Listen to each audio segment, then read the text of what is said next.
Welcome gods, monsters, and mortals to Elusive Studio, where we bring Greek mythology, games, musicals, and incredibly stupid jokes to your attention. I'm E1. And I'm E2. And today I'm going to be taking you through the Greek mythology family tree. This video is for everyone who gets a little bit confused about who exactly is related to who on Olympus or the underworld, because let's be real, it gets confusing. As a baseline, if you're looking at Greek mythology and you ask, are these two gods related? The answer is probably going to be yes. But let's get into it. Quick warning, this video has a lot of mentions of incest and a couple mentions of sexual assault. Nothing graphic, but if you know about Greek mythology, you know what you're getting into. If you don't, consider yourselves warned.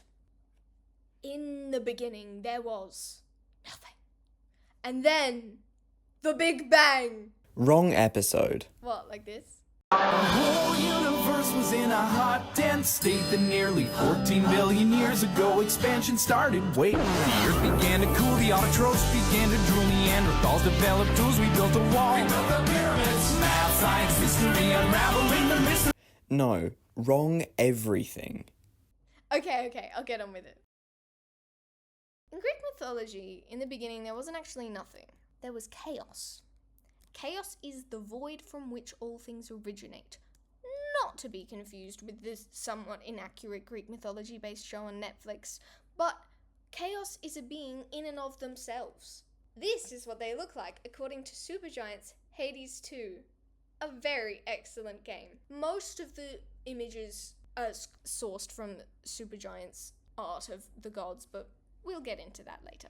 From chaos came Gaia, the earth, Nyx, the night, Tartarus, the underworld, Erebus, the darkness. You have to remember, Greek mythology stories are literally ancient. These were their creation myths, hence why we get the whole there was nothing and then there was the universe.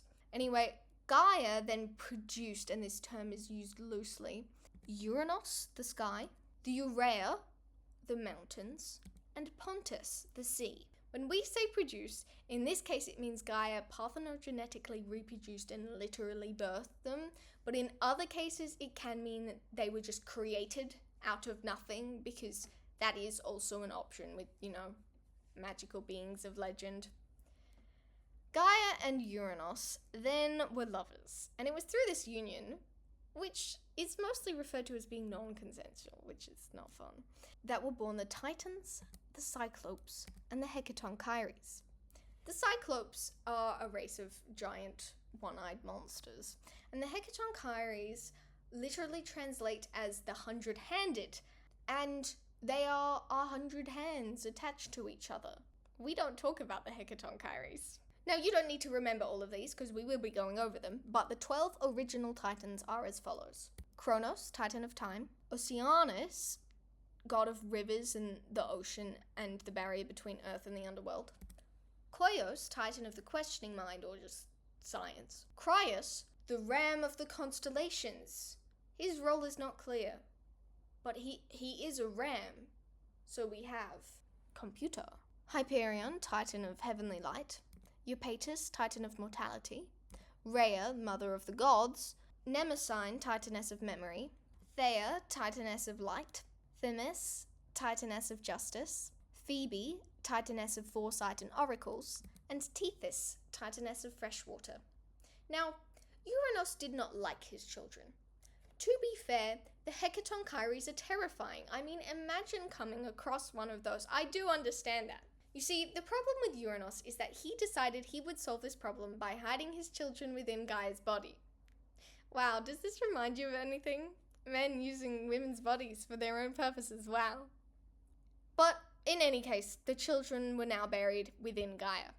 Now, depending on the version, either Gaia asked the Titans for help, or the Titans were the only ones who weren't buried with the other children. But in any case, Kronos is like, let's get rid of our evil father.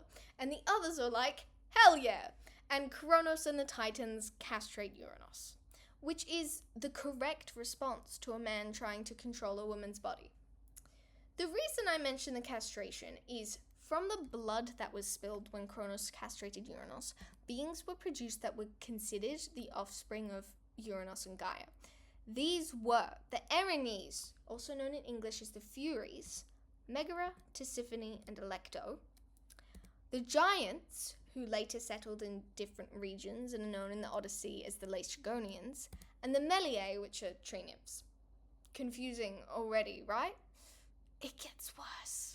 From Uranus's genitalia being separated from his body and crashing into the sea, out floated Aphrodite, the goddess of love and beauty. However, because Aphrodite was created, not born, and was created by a part separated from the actual being it belonged to, Aphrodite isn't considered to be related to the other gods / titans, but we'll come back to that later. Now, before we get to the gods and the titans and everything that makes this family tree hella confusing, let's take a step back. Back in our first generation here, we have Erebus and Nyx. Nyx has a lot of children, most of whom are chthonic beings, but specifically Erebus and Nyx have 2 children. Aether, the god of the upper sky or the atmosphere, and Hemera, the goddess of day. Both Aether and Hemera have other versions of their parentage, but the mostly agreed upon and the earlier intact version, which is the Hesiod hymns, has their parents being Erebus and Nyx. Nyx also has a lot of other children.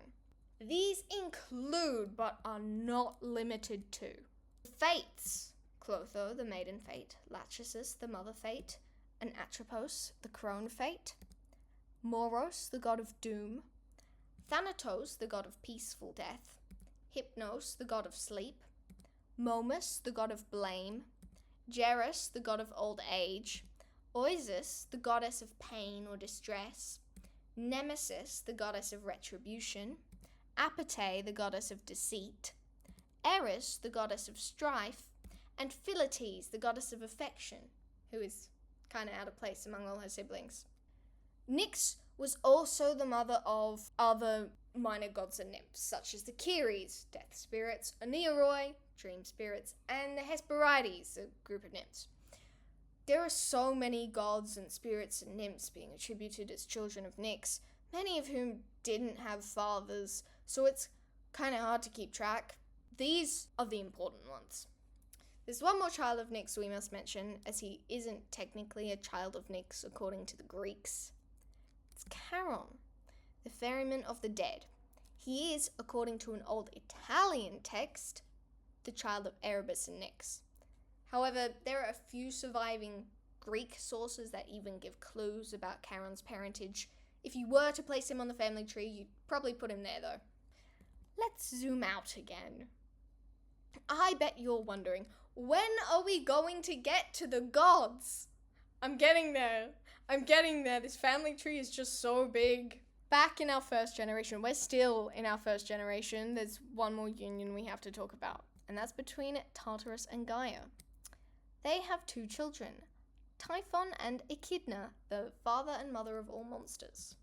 Typhon and Echidna are called the mother and father of all monsters, but there are beings that we call monsters that aren't their kids, but the kids they do have, pretty monstrous. They have Orthrus, the 2-headed dog, Cerberus, the goodest boy, 3-headed guardian of the underworld, the Colchian dragon, the protector of the golden fleece, the Chimera, the lion, goat, snake thing, the Hydra, the many-headed serpent, and the Sphinx, the woman-faced lion with wings. You may notice, if you are familiar with that myth, that Heracles slayed not 1 but 2 of these bad boys, but that's a story for another time. Let's look at our family tree. It's complicated. It got complicated after the first 5 seconds. But just you wait, I'm about to make it even worse. And we still haven't gotten to the gods. See Aether and Hemera here? They have a daughter named Thalassa, a personification of the sea. She is the mother of several sea nymphs and magicians. She's also the female counterpart of Pontus, because her origins actually predate Greek mythology. But she and Pontus together produced the fish. What fish, you ask? Oh, the fish. Now, in this weird little half generation formed by the mother-child unions, there are some more creatures. Pontus, the personification of the sea, and Gaia, the earth, have kids. These kids include Nereus, the old man of the sea; Thaumas, the wonder of the sea; Phorcys, the god of the deep sea; Ceto, sometimes spelled Keto, the goddess of sea monsters; and Eurybia, the goddess of sea power. What is sea power, you ask? Sea power is sea power! Okay, now we're done with this generation called the Protogenoi, which are the primordial gods, and this weird generation, which I'm going to call P.1. Now we can move on to the Titans, and all their kids, and their kids' kids. We're gonna have to do some rearranging here. Let's start with Hyperion and Theia. These two have 3 kids: Helios, the sun; Selene, the moon; and Eos, the dawn. Next we have Crius. Why is he here, you ask? Because he and Eurybia have a son named Astraeus, the stars, and another son named Perses, who is the Titan of destruction. Now, Astraeus, the stars, and Eos, the dawn, have 4 children called the Boreae. These are the 4 winds: Boreas, the north wind; Notus, the south wind; Eurus, the east wind; and Zephyrus, the west wind. Selene and Helios both have a lot of kids, most of whom are demigods or really minor gods. So they're not on here, but they do exist. Next on the Titans list is Oceanus and Tethys. Now these two have many, many children. Notably, they have the Oceanides, which are 3,000.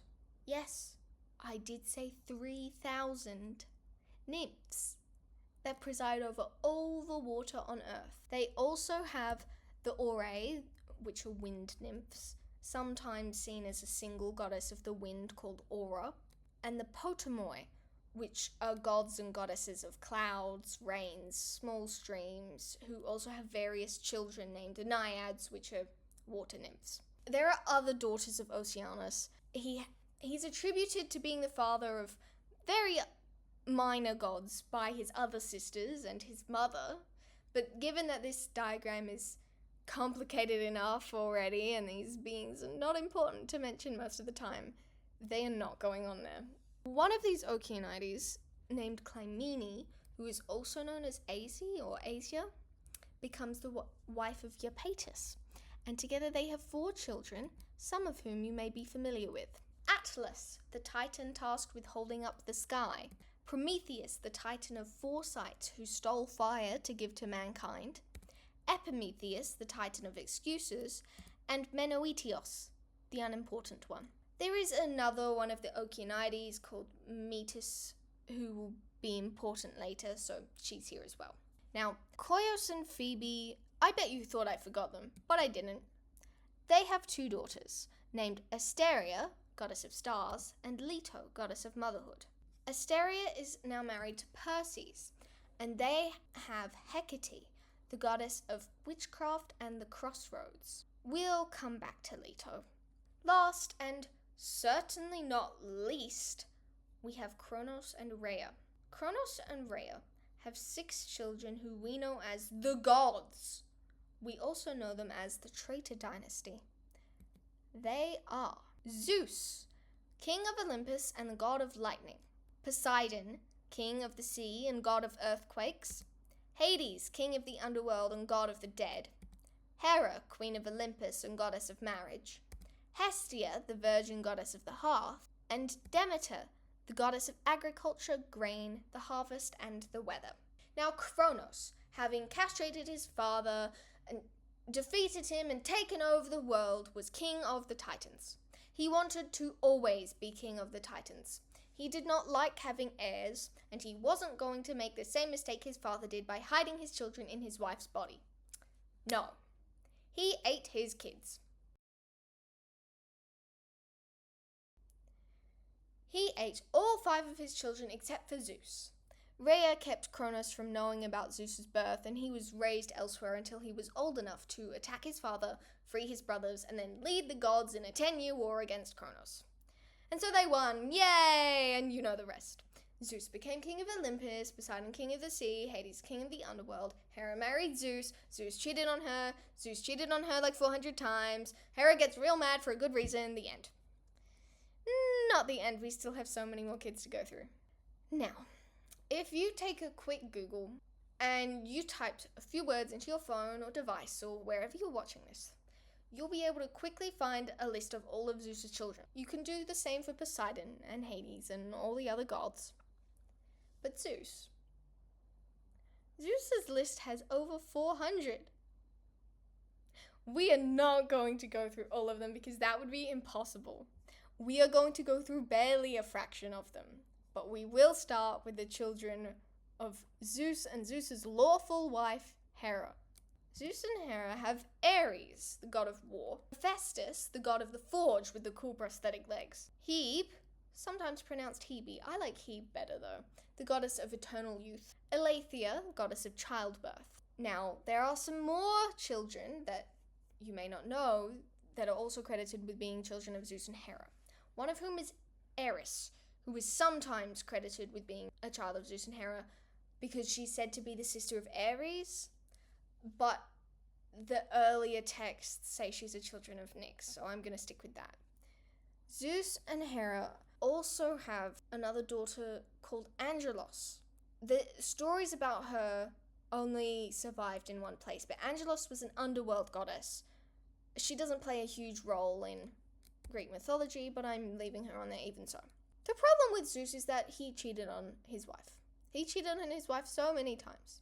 But one time he cheated on his wife with Demeter, which led to a daughter being born called Kore, who we are all more familiar with as Persephone, queen of the underworld and goddess of spring. The taking of Persephone refers to the fact that Hades, god of the dead, and Persephone, goddess of, well, life, are married. But we'll come back to that. The next relevant children of Zeus are also children of Leto, who Hera did not like, and they are the twins Artemis and Apollo. Artemis, goddess of the hunt and the moon, and Apollo, the god of music and the sun. You may be familiar with the 12 Olympians. If you are, you'll have noticed that we are missing a few.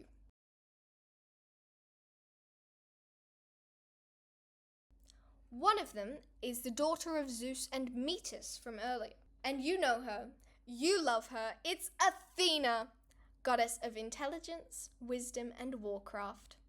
It's because she's the mother of Athena that Metis is also attributed with being a goddess of wisdom. The next of the 12 Olympians that we're going to discuss is Dionysus, the god of wine, revelry, and theatre. Dionysus is the son of Zeus and the mortal princess Semele, who exploded when he showed her his true form. Who is Semele? Look, I could tell you, but she's a mortal, and I don't think I can fit the entire mortal family tree on here, okay? She's a princess, that's all you need to know. The reason I mention this now is because there's another version to this story. One where Dionysus is the son of Zeus and Persephone. Where Persephone was tricked into being with Zeus. You'll see that in a lot of his myths. Yes, this is coercion. And Zagreus was their son who was born. Zagreus was then taken by Zeus and was torn apart by either Hera or the Titans. Depending on the version, either Zeus takes Zagreus' heart and gives it to Semele with wine and he is reborn as Dionysus, or Athena manages to save the heart and gives it to Zeus, who swallows it and then imbues the heart's power into his next born son, who just happened to be by Semele. However, Zagreus can be considered his own god. I mean, he even gets his own spin-off in Supergiant's Hades 1. So I'm putting him on the tree. While we're here, we may as well talk about the children of Hades and Persephone. In a lot of versions, Hades and Persephone don't have any kids. Both Zagreus and Melanoi are referred to as being the children of Zeus or Hades, depending on the version. This is for two reasons. The first is Greek mythology is made up of a lot of surviving texts in various different places that contradict each other. And you're not always going to be able to find a version that everyone agrees on. But It also can be because of custody of the kids. In 0% of cases is Zeus given custody of his children without something going wrong. Example, Zagreus. Most of the time he just doesn't know or care that he has another kid until they grow up and do something cool. In a lot of cases, even if a child is born to a different father, i.e. the mother was sexually assaulted by some guy, Zeus, because the child would then be raised by its mother after Zeus fucked off, and their mother might be married, that child would then be considered the child of their mother and their mother's husband, which could explain why The Zagreus and Melanoi, sometimes referred to as children of Hades, but they are also referred to as being legitimate children of Hades in some versions. But like I said, contradicting texts. Because everyone, including myself, is going to get sick of just how many children Zeus has, to make things easier, we are going to consider Zagreus, the god of blood and violent death, and his sister Melanoi, the goddess of ghosts and the restless dead, children of Hades. Even though some texts say they're children of Zeus, I don't care. There is one more child of Hades and Persephone who doesn't have any contested myths about her parentage. This is because there are very few surviving texts mentioning her, but in any case, there is a true-born child of Hades and Persephone, the goddess of the blessed dead, Macaria. I am obsessed with her, you don't get it. Anyway, on the tree she goes. If you've been Googling stuff as we go along, and I applaud you if you have, you may have noticed that the Erinyes, who have been previously mentioned, are also occasionally mentioned as being children of Hades and Persephone. My reaction to that is, I don't care. Hades doesn't have any other children. This might be the least complicated section of the family tree. Done. Alas, there is more we have not covered. Let us turn now to Poseidon and his list of 253 children, which we are not going to do all of. What some of you may not know is that Poseidon is also married. Poseidon's wife's name is Amphitrite. She's pretty cool. She is the daughter of Nereus, the old man of the sea from earlier, and his wife Doris, who is an Oceanide. Nereus and Doris actually have 50 daughters, who are all sea nymphs called the Nereids, some of whom are important and have names, such as Thetis and Amphitrite. Poseidon and Amphitrite have 4 children. Triton, god of mer people and Poseidon's herald. Rhode, the goddess of a literal island in the Mediterranean. Chimopelea, a storm nymph, and Benthisicyme, I can't pronounce that, a nymph of the deep sea with African origins. Now, Poseidon also cheated on his wife. Not as many times as Zeus cheated on Hera, but he still cheated on his wife. And while we're over this side of the family, let's talk about the last of the 12 Olympians I have yet to mention, Hermes. You see, Atlas here was married to one of the many Oceanides whose name was Pleione. Pleione and Atlas then birthed the Pleiades, a group of 7 star nymphs who form a constellation. One of them was named Maia, who had a child by Zeus who we all know as Hermes. Another daughter of Atlas, who while isn't a Pleiade, can still reasonably be assumed is also the daughter of Pleione, is Calypso, a nymph very important in the Odyssey. Now, back in our Titans generation, there's one last group of children we've forgotten. These goddesses are very important. They're the daughters of Mnemosyne, the 9 muses. And for those of you who might forget which one is which, here's them in rainbow order. Erato, the muse of love poetry.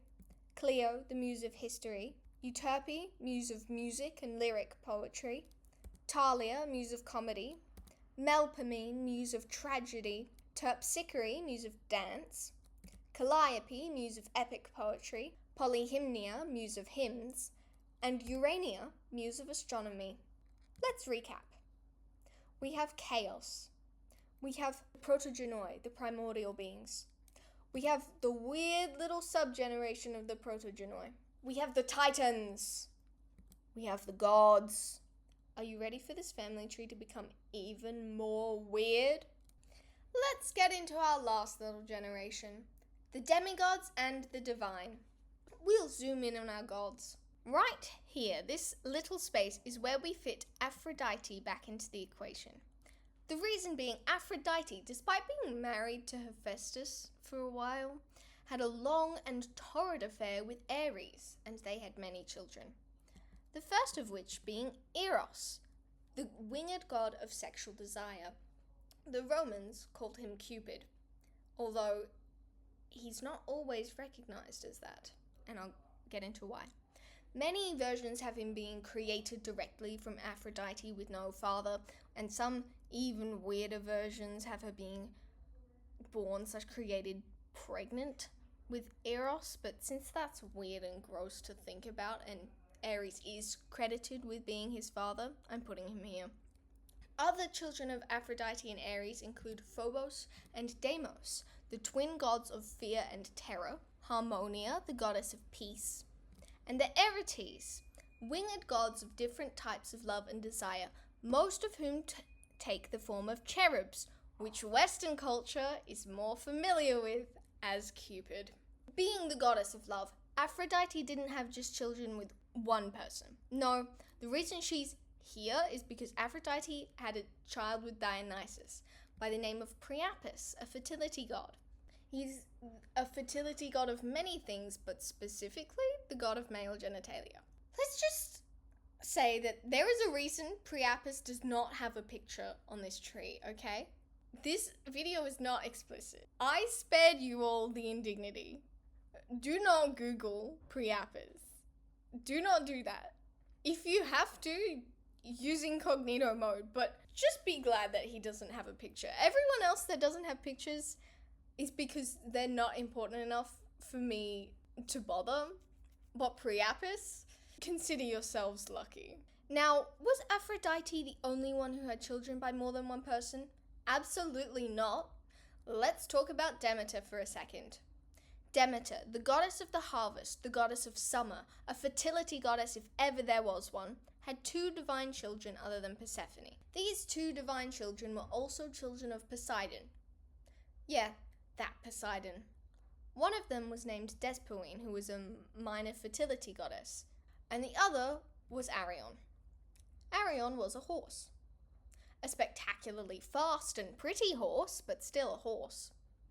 Anyhow, while we're on the topic of Poseidon, let's talk about some of the many, many children Poseidon has. He has some divine children by other goddesses and monsters. 4 of these children are notable. They are Proteus, a god also called the Old Man of the Sea mentioned in the Odyssey, Charybdis, the ship-eating monster that lurks near the island of Scylla that Odysseus narrowly escaped, Pegasus, the winged horse of Olympus, and Aeolus, guardian of the winds and father of many important mortal children who lived on a floating island with his wife. One of Aeolus' children is a character some of y'all may be familiar with, and it's your boy, Sisyphus, the man who tricked his way out of death and got cursed with having to push a boulder up a hill for eternity. Now we've found our way into the demigods, and believe me, there are a lot of demigods. I bet you're wondering, what exactly is a demigod? The simple answer is, a demigod is someone who has one parent who is a god and one parent who is mortal. Demigod. But wait, I think we're forgetting something. What about Dionysus? What about all those other gods who have mortal parents and are still called gods? I am simplifying this because this video could go on for hours, but the difference between demigods and divine children who have mortal parents is their powers. A god's power comes from their domain. You can have a child who has a godly parent and a mortal parent who has no domain. They're not the deity of something. They don't have powers or stories that come from being associated with that domain, so they're a mortal demigod. But you can also have gods who have one parent who is a god and one parent who is a mortal, but because they have stories about them and they have powers that come from being associated with their domain and those stories, they are a god, they are made immortal, and they are considered a divine child. A good example of this is Asclepius. In the case of Asclepius, his father was Apollo, the god of music, and his mother was a mortal princess named Coronis, if you're curious. But because Asclepius has so many stories about him that associate him with medicine, he is the god of medicine and is an immortal god or a divine child rather than being called a demigod. A similar thing happens with Aeolus. There are a lot of stories that consider him mortal, but there are also a lot of stories that consider him immortal. And he is the guardian of the winds, and that gives him power, which is why he's in the list of divine children. But like I said, we're talking about demigods. Some other notable demigod children of Poseidon, and these are not limited to this, but these are the important ones. We have Polyphemus, the Cyclops that nearly ate Odysseus, Theseus, prince of Athens and slayer of the Minotaur, Bellerophon, catcher and rider of Pegasus, and Lamia, a mortal princess turned child devourer, a monster in the Hades games. Also in demigods, do you know how many demigod children Zeus fathered? Too many to count. I have narrowed it down to 4 notable ones because the list is too long to ever fit into one video. Here are the 4 most important demigod children of Zeus. Heracles, strong man of all time, doer of 12 impossible deeds. Perseus, slayer of Medusa. Minos, king of Crete and father or stepfather, depending on the version, of the Minotaur. And Helen, the face that launched 1,000 ships and the cause of the Trojan War. I mean, that's not fair to Helen. She wasn't the only cause of the Trojan War, but that's a story for another time. You may know of more demigods who were children of Zeus that I may perhaps have left off here. Guess what? Y'all try researching all 400 and something of Zeus's children and try and fit them all on this insane family tree and then chime me, okay? That being said, there is one last very important demigod I would like to introduce you to. You may have heard of him, the son of Thetis and Peleus, the greatest of the Greeks, the fastest of the Achaeans, the furious Achilles. You're forgetting someone. If I have, it's probably on purpose. You're definitely forgetting someone. Who have I forgotten? What about Odysseus? Who's this guy Odysseus you keep talking about? Alright. You may have heard me talk about some guy named Odysseus. And some of you may be wondering, who even is Odysseus? He's my boy, that's who he is. He's also the hero of the Homeric epic, the Odyssey, which I will go into another time. But surely if he's so epic, he has to fit on the tree here somewhere, right? And the answer to that question is... You see, Odysseus, though he might have done a lot of epic things, and he has his own saga, and made a ton of other characters famous, he really is just some guy.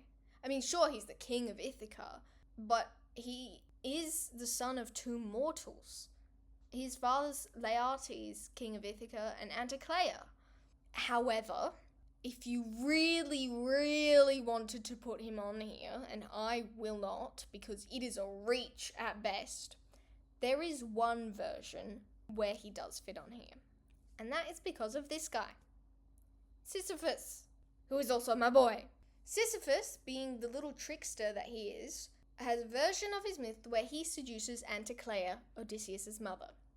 So not in the Odyssey, but in a very minor text, Odysseus is credited as being the son of Sisyphus. So if you really wanted to put him on the tree, and like I said, this is a reach, he would go there. I will not put him on there though, because he's my boy. He's just a guy. He's just a little guy. But that is our family tree. Do you want to see it? That is what it looks like. If there's anyone this is missing, their parents or grandparents, or parents/grandparents, because that is a thing, will be on here. So you'll be able to find out exactly who is related to who and how.